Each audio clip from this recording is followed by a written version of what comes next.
We just have to win out. Vanderbilt earned Alabama's respect, but still more to prove. Please subscribe to RZ News for more updates. Tuscaloosa, Alabama. There was nothing but respect shown between Vanderbilt and Alabama players following the final play of their battle in Tuscaloosa on Saturday afternoon. A sign of the times, fans were on the edge of their seats up until the fourth quarter of this battle between top 25 teams that came down the final few minutes of regulation.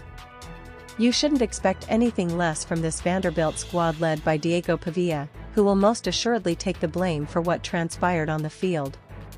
Last year, Alabama might have thought a loss to Vandy was a fluke. But tonight, the Tide knew they had just competed in a battle. "I don't know about a morale victory, I don't even know what it is," Diego Pavia said post-game.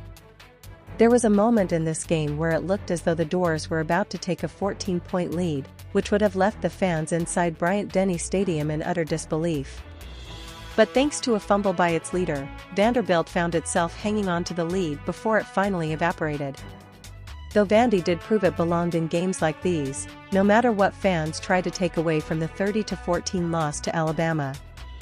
For nearly 2 hours, fans clad in crimson were scared that somehow this pesky Vanderbilt squad was going to pull off what would have been the upset win.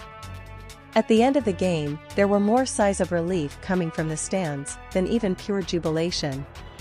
All week, Vanderbilt players told you they weren't scared of playing in Tuscaloosa, and even though it was tame compared to other games, there was plenty of juice for Diego Pavia and the Commodores.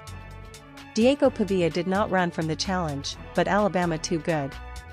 There were just too many mistakes for this Vanderbilt team, even though the defense was holding up down the stretch inside the red zone. But they stayed within one possession until the very end, which is still not good enough for Coach Clark Lea. Why? Because Vanderbilt had a legit shot to win this football game, and for that reason alone, we've seen this squad grow over the past 2 years. "We don't like the feeling, but we earned the feeling," Clark Lea said post-game. "The plays were out there to be made. We'll learn from it and move on from it. Don't lie." There were a lot of you reading this who thought Alabama was going to run right by the Commodores, without looking twice. I think we're gonna be fine. The turnovers are what killed our red zone performance. We gotta be smart with the ball, Clark Lea mentioned. Right now, this is a football team that is still looking for an identity, which is okay, especially coming off a loss on the road to Alabama. There is nothing about this loss that will define the Vanderbilt season. "I hope he gets an NFL job and takes me with him," Diego Pavia said about Clark Lea post-game. "The Doors will continue MOV.